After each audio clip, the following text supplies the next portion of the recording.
Dice allí en el versículo 24 y 25 del capítulo 13, dice: y la mujer dio a luz un hijo y le puso por nombre Sansón, y el niño creció y Jehová lo bendijo, y el espíritu de Jehová comenzó a manifestarse en él en los campamentos de Dan, entre Sora y Estaol. Este fue el hombre más fuerte que ha existido en la historia, pero era por el poder de Dios, por la bendición de Dios.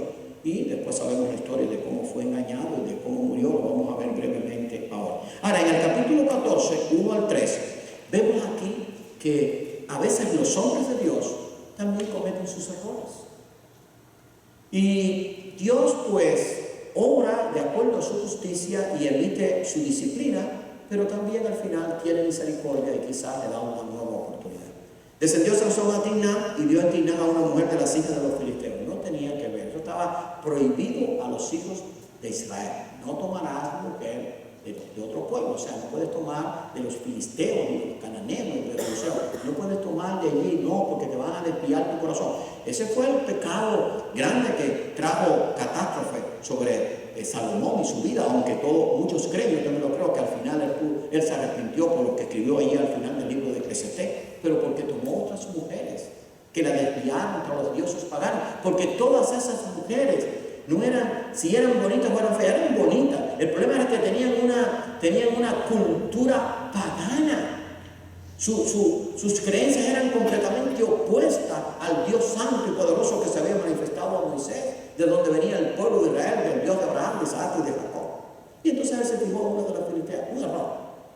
Y subió, lo declaró a su padre y a su madre, diciendo: yo he visto en Timná una mujer de las hijas de los filisteos, ruego que me la toméis por mujer. Y su padre y su madre le dijeron: no hay mujer entre las hijas de tus hermanos. Y ahí puede que le den muchas cosas más. Te recuerda de que hay un mandato de que no lo puedes hacer, ni en todo nuestro pueblo, para que vayas tú a tomar de los filisteos incircuncisos, porque la circuncisión era un símbolo del pueblo de Dios, una señal que Dios había dado a su pueblo.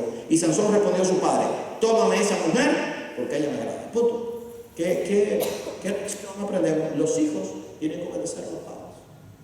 Cuando el papá le dice: oye, mira, esta muchacha no te conviene, esta muchacha no tiene prácticas cristianas, o es una persona malvada, o tiene costumbres ocultistas, o lo que sea, no te conviene. Los hijos debieran obedecer a sus padres, si los padres son cristianos, pero en este caso Sansón dijo: no, yo voy a hacer lo que yo entienda que debo hacer. Ahora vamos a ver allí en el capítulo 16, versículos 4 y 5. Después de esto aconteció que se enamoró de una mujer en el valle de Sorek. No le bastó con esta, ahora se enamoró de otra filistea que se llamaba Dalila. Ahí se embarcó completo. Qué triste, ¿verdad? Un hombre de Dios que al final Dios lo escuchó, pero que tuvo que pagar con su vida. Tuvo que sufrir que le sacaran los ojos, tuvo que sufrir el menosprecio, y todo por no haber obedecido el mandato de Dios. No se podía unir a aquellas personas, a aquellas mujeres. Después de esto aconteció que se enamoró de una mujer en el valle de Sorek, la cual se llamaba Dalila, y vinieron a ella los príncipes de los filisteos y le dijeron: engáñale e infórmate en qué consiste su gran fuerza y cómo lo podríamos vencer, para que lo atemos y lo dominemos, y cada uno de nosotros te dará 1000 ciclos de plata. Era una cantidad exagerada, con eso podía vivir muy bien toda su vida. Y Dalila dijo a Sansón: yo te ruego que me declares en qué consiste tu gran fuerza y cómo podría ser atado para ser dominado. La historia cuenta que Dalila lo engañó 3 veces consecutivas, y a la cuarta cayó a Sansón. No dice que a la tercera la vencida, bueno, este cayó a la cuarta. Fíjense, hay que tener la mente cerrada. Y todo venía, ¿por qué? Porque él había desobedecido el mandato de Dios de que no se podía unir el yugo desigual con una que no fuera de su cuerpo. Eso es lo que se enseña en las epístolas del apóstol Pablo. No unáis el yugo desigual con los incrédulos. ¿Qué comunión tiene las tinieblas con la luz? ¿Qué comunión tiene Cristo con Belial? O sea, no podemos ligar lo pagano, lo profano con lo santo y lo puro que es Dios. Pero bueno, allí está la historia. Y entonces dice en el versículo 30 de ese mismo capítulo 16, dice: y dijo Sansón: muera yo con los filisteos, porque después tanto le dio Dalila hasta que le dijo la verdad. Después llevaron a los filisteos, pero él oró allí, lo llevaron allí al palacio principal de los filisteos. Habían como 3000, y entonces allí, para que se rieran, él dice: pongan mis manos sobre las columnas. Ellos no pensaban que iba a ser aquello, porque había perdido la fuerza. Y dijo Sansón: muera yo con los filisteos. O sea, no tuvo una muerte honrosa. Entonces se inclinó con toda su fuerza y cayó la casa sobre los principales y sobre todo el pueblo que estaba en ella, y los que mató al morir fueron muchos más que los que había matado durante toda su vida. Y entonces después, bueno, ahí viene toda la historia. Hermano, la historia del libro de los jueces nos tiene que enseñar que la misericordia y la paciencia de Dios es grande, pero también tiene un límite y también emitía su juicio. Pero en este periodo que duró, ya lo hemos dicho, aproximadamente unos 350 años, la misericordia y la paciencia sobreabundó al juicio. Pero el pueblo no cambió.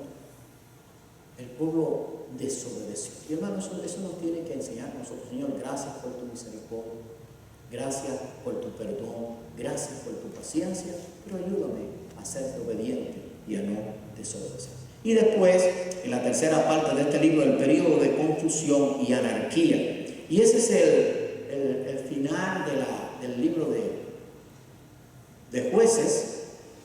Y ahí está, en el capítulo 21, versículo 25. En aquellos días, no había todavía rey en Israel, cada uno hacía lo que bien le parecía. O sea, este periodo de los jueces fue para Dios darle una oportunidad. Acuérdense que hasta aquí había una teocracia, o sea, Dios gobernaba sobre su pueblo. Y eso es lo que Dios quiso hacer desde el principio. Cuando Dios creó al hombre, Él quería gobernar sobre el hombre, gobernar sobre los ángeles, pero que ellos estuvieran de acuerdo con ellos, con la obediencia a ellos, no impuesto de una forma allí definitiva. Pero hasta aquí había una teocracia. Pero dice que como no había rey en Israel y no querían obedecer a aquellos jueces que no los obedecieron, entonces cada uno hacía lo que bien le parecía. Fue un tiempo terrible de confusión, ¿verdad? Y de juicio. Ahora, para terminar, mensajes espirituales: el fracaso humano y la misericordia y la liberación divina. Cuando intentamos nosotros hacer las cosas por nuestra cuenta, o cuando nosotros no hacemos caso de lo que Dios dice en su palabra, mis amados hermanos, entonces no vamos a poder triunfar, pero sin embargo vamos a tener la oportunidad de que si clamamos a Dios, la misericordia y la liberación divina va a venir. Y lo otro que viene aquí como mensaje espiritual es el poder de la oración. Bueno, dice que la oración eficaz del justo puede mucho. Si usted tiene la tarea allí o tiene el cuidado, cuente cuántas veces se repite y el pueblo clamó a Jehová. Bueno, el pueblo clamaba y Dios escuchaba. ¿Pero por qué Dios escuchaba? Porque Dios es un Dios de misericordia, Dios es un Dios de paciencia. Debía haber dicho, no te voy a escuchar más, sí. Porque, por ejemplo, a usted y a mí que somos creyentes, voy a poner este ejemplo, nuestros hijos nos pueden engañar una y otra vez, porque, por ejemplo, nos hacen, o cualquiera, nos hacen promesas: mira, ya esto no va a pasar más, papi, o el pastor, esto no va a pasar más, o hermano, esto no va a pasar más, y nosotros, como no conocemos el futuro, decimos, bueno, a lo mejor está diciendo la verdad, y por amor vamos a perdonarle. Bueno, eso dentro de la naturaleza humana todavía es un poco comprensible, pero lo que sí es incomprensible es que Dios sabía que lo que le estaba prometiendo no lo iban a cumplir. Pero sin embargo Dios les bendecía con un tiempo de paz, un tiempo de misericordia, un tiempo que lo liberaba de la esclavitud. Pero ellos sabían, cuando mueran estos jueces o muere este juez que yo levanté ahora, van a volverse a los... Hermano, eso nos da una idea de cuán grande es la misericordia de Dios. Bueno, dice la Biblia en uno de los salmos, creo que es el Salmo 103, que la misericordia de Dios es desde la eternidad hasta la eternidad. No podemos entender. Porque como leemos el libro de los jueces, ¿cómo usted me arregla eso? Mire, le voy a poner una tareita: sume los años que estuvieron esclavizados bajo estas 6 servidumbres, y sume los años que Dios les dio de descanso, porque usted vea que se van, pero con mucho. Porque Dios, la misericordia en este caso iba por encima del juicio, porque ellos clamaban, y Dios sabía que ellos iban a volver a pecar. Claro, esto no es una carta para decir, bueno, ahora vamos a pecar, porque entonces, como Dios tiene misericordia, no. Dios es un Dios de misericordia, pero Dios también es un Dios de juicio. Pero hermano, qué hermoso es saber que Dios es bueno. Lo demostró. Después viene allí la historia de Ruth, bueno, vienen los otros libros, pero cuando leemos la Biblia, ¿qué encontramos en la Biblia? Un Dios perfecto, un Dios eterno, un Dios paciente, un Dios compasivo, un Dios misericordioso un Dios que está dispuesto siempre a dar otra oportunidad, pero un Dios que no puede ser burlado. Porque al final de nuestra vida, si no hemos hecho lo correcto, cuando estemos en el juicio final, ahí sí verá que ya no habrá más oportunidad, porque solamente nos espera o la eternidad con Dios por haber obtenido el perdón a través de Jesucristo, o una condenación eterna por haber rechazado el sacrificio más grande que haya hecho Dios, enviar a su Hijo a la tierra para que muriera en lugar tuyo y mío. Que Dios nos bendiga y que este libro de los jueces nos ayude a meditar y a pensar en la infinita misericordia de Dios, en su infinita paciencia y de cómo Dios obró con aquel pueblo que una y otra vez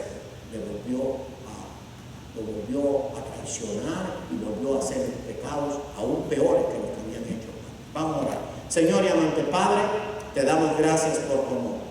Gracias porque tu palabra nos enseña no solamente la historia bíblica, sino también la enseñanza de cómo tú eres y cómo debemos comportarnos nosotros.